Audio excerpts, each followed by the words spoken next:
Podcasting from Hartford, you're listening to the Connecticut Scoreboard Podcast. All right. You've seen her and heard her on the Connecticut Scoreboard Podcast in the past. She's our official horse racing expert, Acacia Courtney. How are you doing? Thanks for coming on today. I'm doing well, Jared. Thanks for having me again. You know, the Kentucky Derby, I feel like kind of snuck up on us a little bit this year. I know it's always that first Saturday in May, and we get it right away this year. How excited are you for the Derby this year? You feel the Derby buzz that you kind of missed last year, and I think, and I agree, it feels like it came so quickly this year. But I think a large part of that is that we just had the Derby in September, so it was really just a few months ago. It wasn't a whole year ago, and the Preakness was October, so it hasn't been that long since we've been talking about the Triple Crown Trail. But now coming back and being in the first Saturday in May, where it's supposed to be, having all of the prep races back on the calendar and being able to do all of that, I think has really led up to a lot more buzz and excitement this year, which is, I didn't realize how much I missed it until we had that again this year. Yeah, absolutely. I'm really looking forward to this year. So I know we've got a pretty interesting field this year for the Derby. You know, looking at the horses that we have in the field, name a horse or two that's kind of stuck out to you as ones you've really taken a liking to.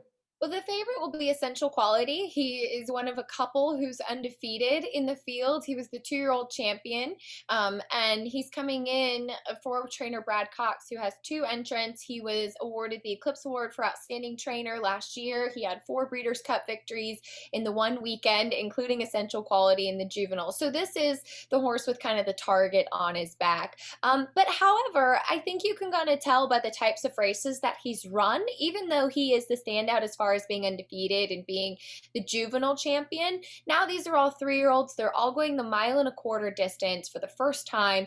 I think it's actually an evenly matched group.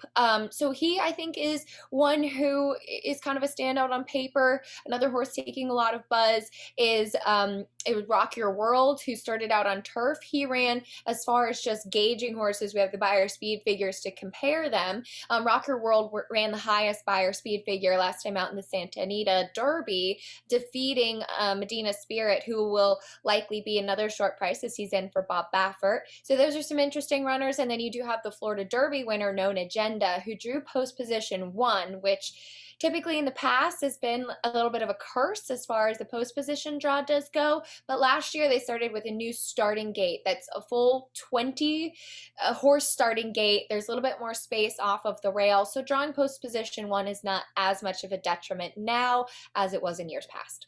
Yeah, I had been reading a lot about the post position for Known Agenda there. In terms of some of those other horses that you mentioned, whether it's Essential Quality, Rock Your World, how do they do in your opinion in terms of the positions that they drew? I think everybody's fine as far as that. Essential Quality drew post position 14, which again in the past was there would be an auxiliary gate. So he'd be kind of right in that area where there'd be a lot of bumping. You still have a field of 20 horses. So I think you'd prefer not to be drawn down inside, because everybody at the break is going to try to get their position. They're going to be moving pieces right out of the gate to try to save ground as much as possible, get in a good, comfortable spot. Rock Your World was right outside of him in post 15. So I think that we're going to see Rock Your World show some early speed. Essential Quality can kind of sit just right behind the pace. He has that tactical running style, which I think is definitely very beneficial. I think it'll be between Rock Your World and Medina Spirit as far as who the speed's going to be. Medina Spirit is drawn in post 8. He might be the one to be part of setting the pace early on. The question for him and everybody really in this field is, can he sustain it? Yeah. And speaking of Medina Spirit there, I know it's not a Kentucky Derby if we're not talking about Bob Baffert. Yeah. How does Medina Spirit compare to some of the other horses that Bob Baffert's had in the Derby in the past? He was probably Bob Baffert's kind of underdog as far as his 3-year-old horse is coming into this. But when you're Bob Baffert and you have some others maybe get hurt or be off the Derby trail, you have a deep bench, and it's nice to be Bob Baffert at a time like this when you have plenty of 3-year-olds that could potentially be Kentucky Derby contenders. And I think we saw the same thing. It seemed like last year Authentic wasn't Bob Baffert's top 3-year-old or top Derby choice. There'd been a lot more buzz about other horses early on, and Bob himself said that he thought going into the Derby that Thousand Words had a better chance than Authentic, who became Horse of the Year and the Derby winner. So you can never count out Bob Baffert, I think, is the biggest moral of the story. Of course, John Velasquez and Bob Baffert teamed up to win last year in the Derby with Authentic. They have the one chance now with Medina Spirit.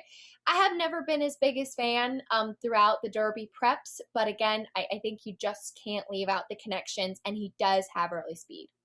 With this being the first race in the Triple Crown race, is there a horse running come Saturday that you think could have a chance to be a Triple Crown winner this year? Well, it's very interesting because I've already heard some horses that are waiting for the Preakness or waiting for the Belmont. So there's always kind of those fresh horses waiting in the wings, which makes things interesting. As far as your favorite essential quality, there's nothing to say that he shouldn't be able on pedigree and on physical to get all of the increasing distances out to the Belmont Stakes, which is 1.5 miles. I would say Known Agenda is probably a very likely Belmont winner. As far as Known Agenda, though, Todd Pletcher, there was a lot of discussion about it a couple years ago in 2017 with Always Dreaming. Todd Pletcher on that 2-week turnaround from the Derby to the Preakness has very, very poor statistics. And we saw that be the case with Always Dreaming not performing after that as well. So that was one that I was a little bit concerned about. But if Essential Quality does win the Derby, I don't think there's anything to say that he wouldn't have a shot at potentially Triple Crown. So we've talked a lot about the favorites here. If you had to take a look at maybe a horse 20-1, greater odds like that, is there one that sticks out to you as, hey, maybe here's a long shot to take a look at this weekend? Yeah, I think there actually are some interesting long shots. And one of those being Superstock.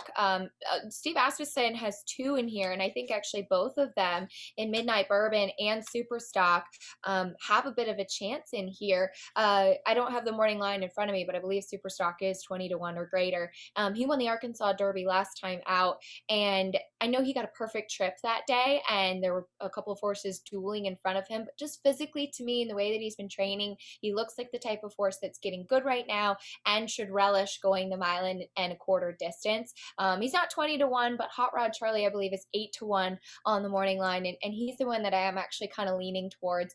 Just again, think that he's coming in the right way. I hope that they are a little bit more aggressive with him once again, and I think that he's an interesting contender as far as just following how he's leading into the race. You stole my pick there. I was going to go Hot Rod Charlie 8-1. I love getting a little extra value there. I've liked what I've seen from him. So yeah, me too. That's my pick heading the week.